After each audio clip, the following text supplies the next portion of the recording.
Hi, it's Dr. Darren Schmidt at the Nutritional Healing Center of Ann Arbor, and this video is about you are probably diabetic unless, and I'm going to go over what that means, and I'm also going to show you a graph that shows how prevalent diabetes is, but we need to redefine what diabetes actually is and how you find it. So I got this book right here, Diabetes Epidemic and You by Dr. Kraft, and what he's saying, I'm going to hit some big points right now, then we'll get into some details. But what he's saying, you've heard of insulin resistance. What that is hyperinsulinemia.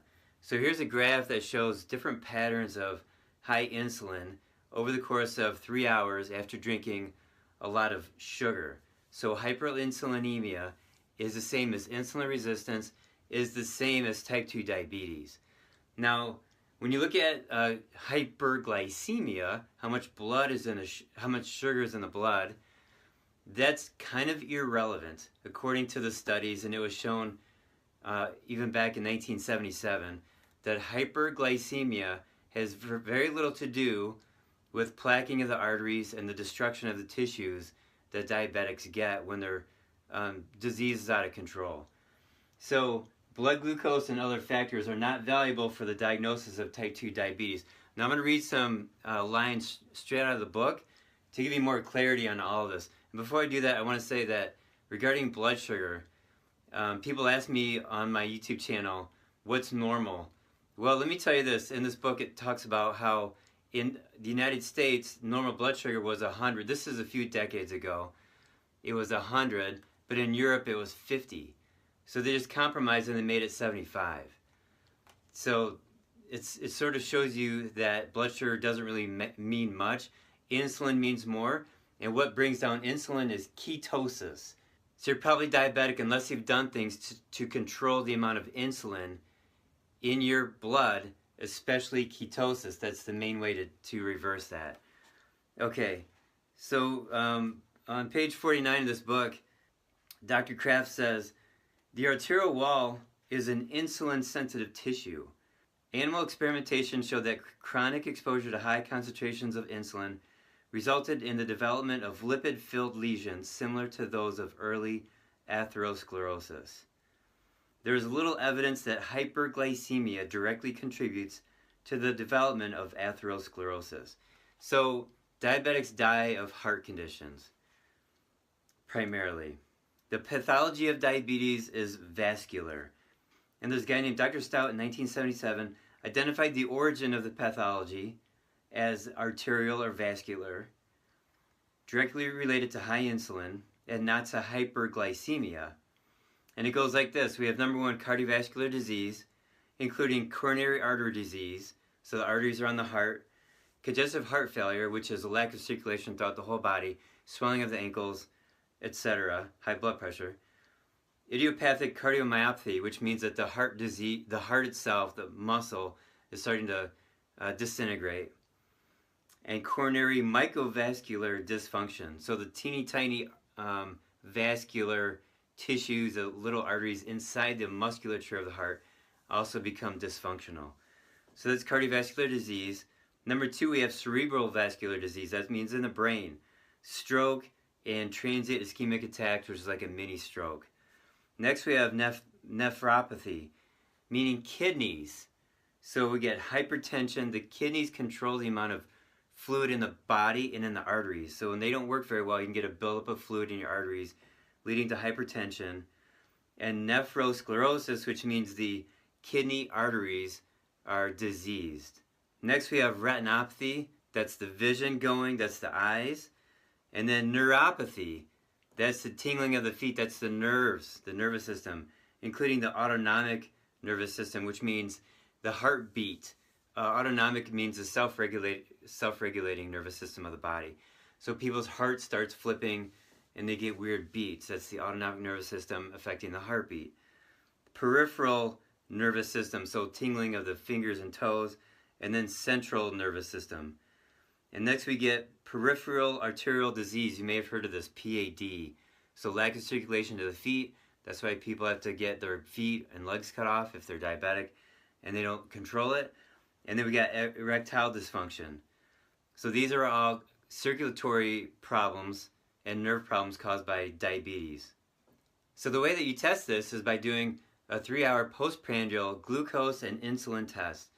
And I want to share with you, actually Dr. Kraft did this on himself. Once he figured this all out, over the course of 25 years, he continually tested his blood sugar and blood insulin postprandial, so 3 hours after eating sugar. And this is what he says. His first test, he showed that he was type 2 diabetic and he was overweight. So he controlled his diet, and I don't think he knew exactly how to control the diet correctly, meaning ketosis, because he was in and out of type 2 diabetes for 25 years, meaning his insulin was too high too often. So he says the variations were directly related to a weight fluctuation of 5 to 10 pounds. So if he was up 5 pounds or maybe 10 pounds, that means his insulin was too high. He had to drop his weight down.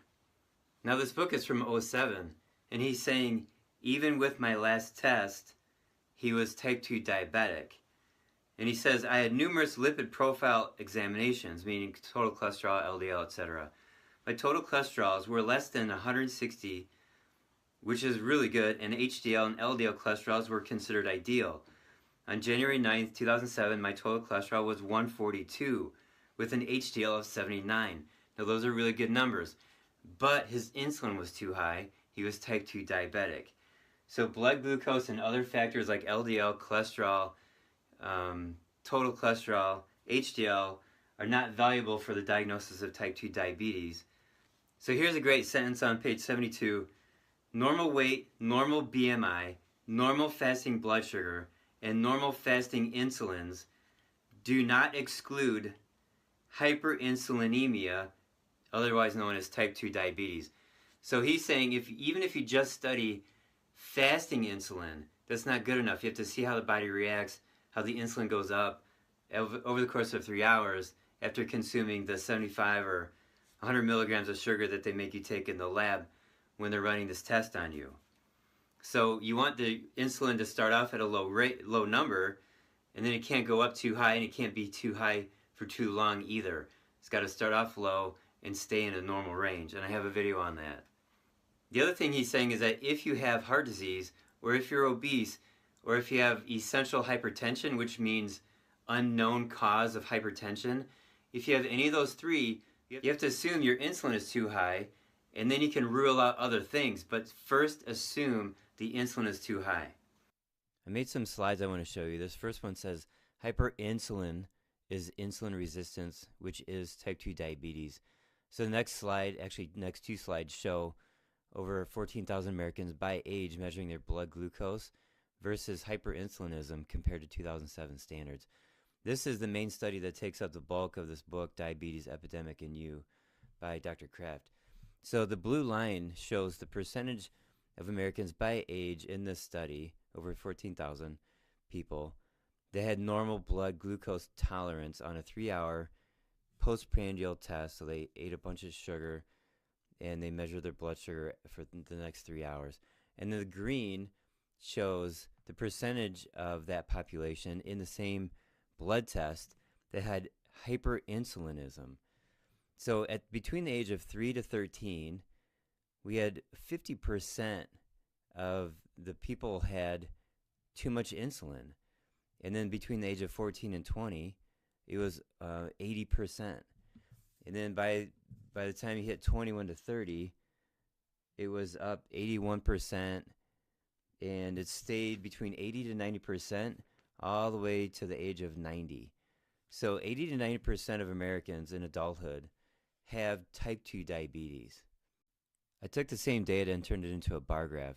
So every green bar that goes up is the percentage of Americans by age with type 2 diabetes. And that's why at the beginning of this video, I called the title, "You are probably diabetic unless you actually are getting in and out of ketosis to control your insulin." And throughout my career, I've pondered this idea that the body is very strong and yet at the same time it's very fragile. Well, having read this book and looking at the data, the answer is it's actually very, very fragile. And it's this bar graph that shows it. So for 50% of Americans between the age of 3 and 13, with type 2 diabetes because of our diet, then you can see the fragility. But the disease doesn't manifest usually until the age of 40 or 50. And the blue line shows how having normal blood sugar is very deceptive. And it doesn't mean that you don't have type 2 diabetes. The blue line also shows that high blood sugar is a late manifestation of high insulin. It can occur years and years, like 12 years later, after high insulin is a problem. Since 80% of Americans over the age of 14 have type 2 diabetes, that just shows how important ketosis is and how it needs to be part of our lifestyle. This is very heavy information, but it's far-reaching, meaning that it explains why our medical system is failing and it's so expensive and never getting to the cause, and people keep gaining weight.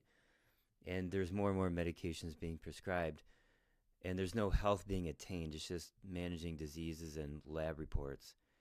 So I'm not going to ask you if you like this information, but if you find it valuable, then please give me a thumbs up, share, and subscribe.